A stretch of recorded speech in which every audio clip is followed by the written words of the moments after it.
John Zogby on the line right now. John from Zogby Analytics. Good morning, sir. Hey, good morning, Bill. So it's been a while. It seems that it's just politics as usual. This presidential thing is heating up, but I'm looking at the Republicans as they're eating their own right now. Typical in a primary situation. Yeah, it is, although what's atypical is that we have so many candidates that are out there and more to come. What do you think of a lot of talk yesterday about what is Pataki thinking about running? He has no poll recognition whatsoever and no name recognition. What is he thinking? Why is George Pataki throwing his hat in, according to some newspapers, tomorrow? I have no idea. There isn't any buzz about him. There's no draft Pataki movement. And, you know, with all respect, I mean, he was our governor of the Empire State for 12 years. But frankly, Bill, I don't know that anybody would recognize him on the street today. He just did not make a dent as a public persona at all in his own state, let alone in the national scene. It is an odd. I mean, who advises on this, and what is the advantage beyond if you know? Let's say you can't win. Where is the advantage? Well, I don't know that there are people that know that they can't win. If now I'm not speaking of George Pataki specifically, but there's a lot of selective screening that goes on, which is you hire a bunch of consultants who need a job, you hire a bunch of friends who are close to you, and what you hear day in and day out is, yes, sir, boy, you look great out there. Right. Wow. And so what you're doing is you're screening in, as a potential candidate, all the possible information.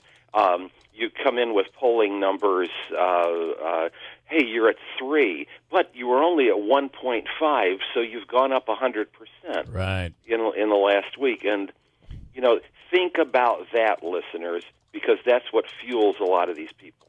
The thought could be, listen, I get in now and I get some name recognition and I make a name for myself, and maybe I'm considered down the road for something else, or maybe I run in another 4 years. It could be the possibility, I guess. That's true, and in a very self-serving way, if you're getting $10,000 or $15,000 to give one or two speeches a year, you have former presidential candidate after your name.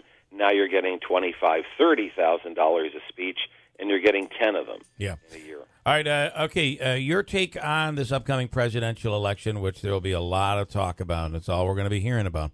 You're saying that based on the Electoral College, there are some similarities with maybe Gore Bush. Yeah.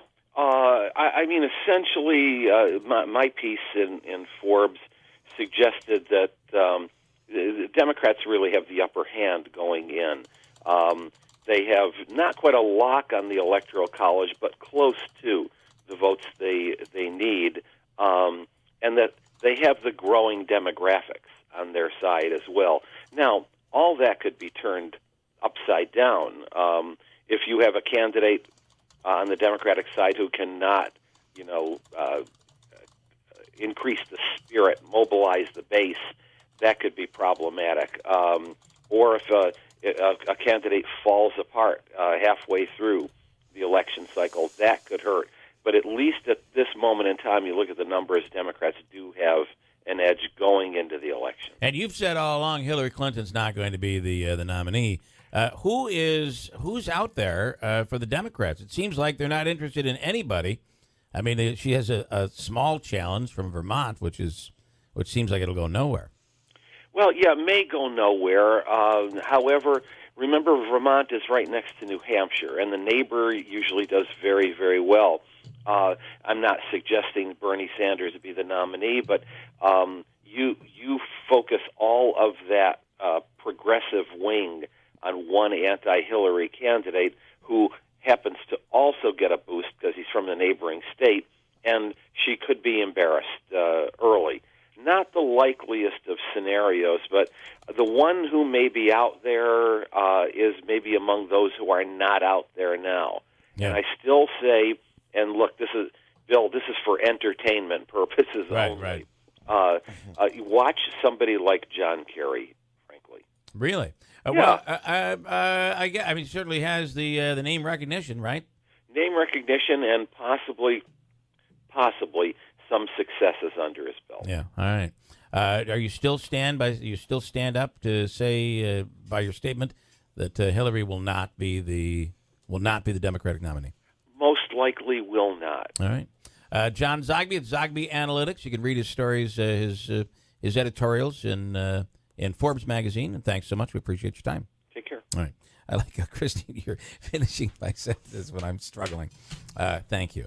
I didn't know if that was actually helping or hurting you. Nope. It's not often I can read lips, and I appreciate a little bit of a whisper that goes along with it because I'm not a very good lip reader.